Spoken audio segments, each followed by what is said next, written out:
the McMaster Children and Youth University. What in the world?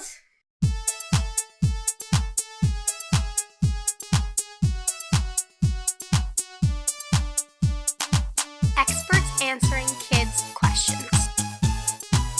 Who invented math? Why do onions make your eyes water? How do airplanes fly? How much does the Earth weigh? How long does the cold virus live outside the body? How are rainbows made? Can one person change the world? Do old people really shrink? It's questionable.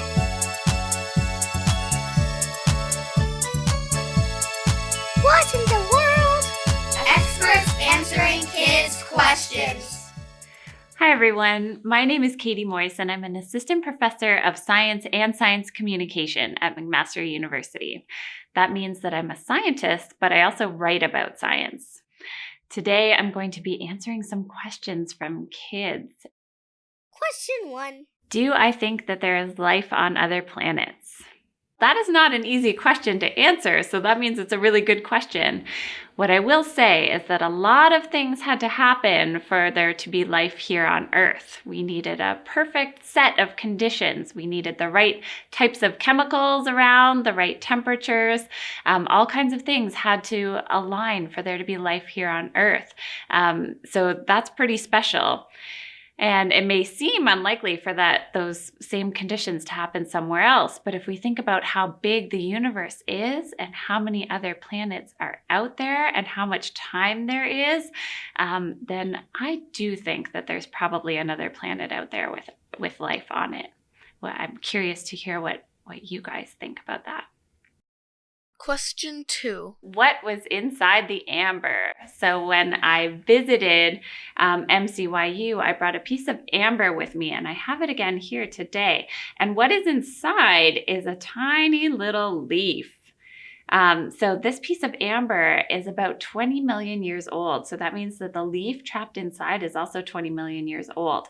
And amber forms when sap drips out of a tree. So maybe the tree had a little injury, a little cut in it, like how you would cut into a maple tree to get sap from a maple tree. And the sap runs out and forms a sticky mess, and all kinds of things get trapped in it.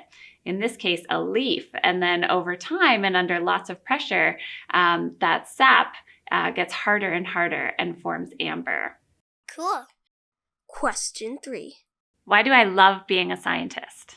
And that's another great question. I love being a scientist because I love to keep learning and discovering new things and asking questions and figuring things out.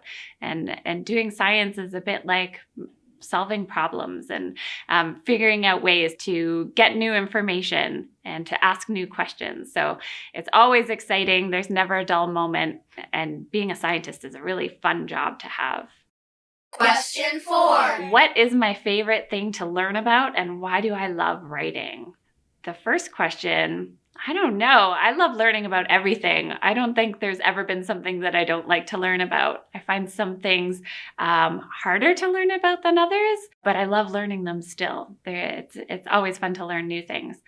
And why do I love writing? Well, writing is a great way to learn. In order to write, you need to understand different types of information, and then you get to be really creative in how you describe different things that you've learned about. And so I think writing is a great way to learn and a great way to share what you've learned with others. I don't know about you guys, but I love reading stories. So I think writing about science especially is a really fun way to learn about science and to share my love of science with other people.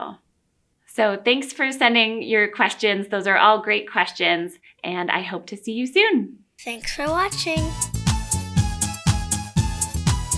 What in the world?